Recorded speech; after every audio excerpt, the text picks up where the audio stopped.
শ্রদ্ধেয় দর্শক ও শ্রোতা মণ্ডলী, আপনাদেরকে জানাই তৃতীয় শুভেচ্ছা। শুভ সকাল। আজ সোমবার। আজকে আমাদের জন্য ঐশবাণী সাধু মথি লিখিত মঙ্গল সমাচার 25 অধ্যায় 31 থেকে 46 পদ পাঠ করছি আমি রোজ ললিতা বাসকে। পাঠের শিরোনাম: প্রভু যিশু অন্তিম বিচার করবেন ভাতৃপ্রেমেরই মানদণ্ডে।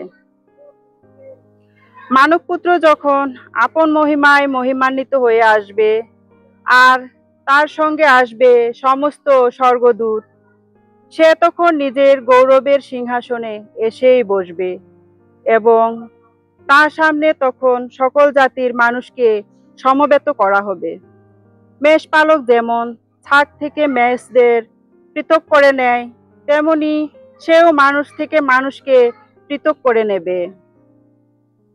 মেষগুলিকে সে রাখবে তার ডান পাশে আর ছাগগুলিকে বাঁ পাশে। তারপর ডান পাশে যারা আছে এই রাজা তাদের বলবে, এসো তোমরা আমার পিতার আশীর্বাদের পাত্র যারা, জগতের সৃষ্টির সময় থেকে যে রাজ্য তোমাদের দেওয়া হবে বলে রাখা আছে তা এবার তোমরা নিজেদেরই বলে গ্রহণ করো।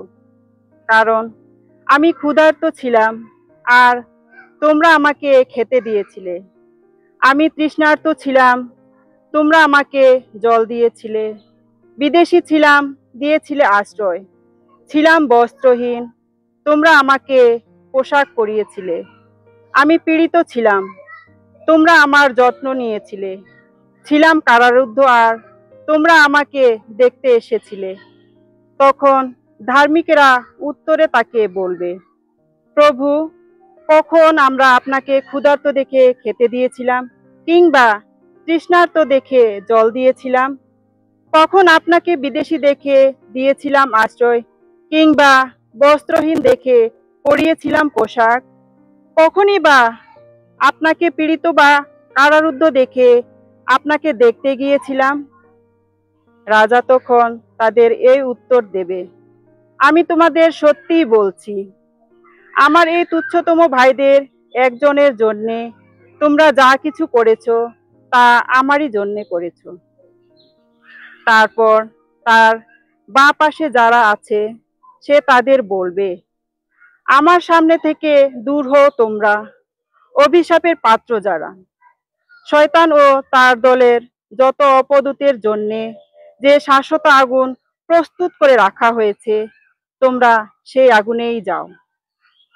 কারণ আমি ক্ষুধার্ত ছিলাম আর তোমরা আমাকে খেতে দাওনি, আমি তৃষ্ণার্ত ছিলাম, আমাকে জল দাওনি, বিদেশী ছিলাম, তোমরা আশ্রয় দাওনি, ছিলাম বস্ত্রহীন, তোমরা আমাকে পোশাক পরাওনি, পীড়িত ও কারারুদ্ধ ছিলাম আর তোমরা আমার যত্ন নাওনি। তখন উত্তরে তারাও বলবে, প্রভু, কখন আমরা আপনাকে ক্ষুধার্ত বা তৃষ্ণার্ত, বিদেশী বা বস্ত্রহীন, পীড়িত বা কারারুদ্ধ দেখেও আপনার সেবা করিনি? তখন সে তাদের এই উত্তর দেবে, আমি তোমাদের সত্যিই বলছি, এই তুচ্ছতম মানুষদের একজনের জন্যে তোমরা যা কিছু করনি তা আমারই জন্যে করনি। তখন এরা যাবে শাশ্বত দণ্ডলোকে এবং ধার্মিকেরা যাবে শাশ্বত জীবনলোকে। খ্রিস্টের বাণী। খ্রিস্টপ্রভু তোমার প্রশংসা হোক।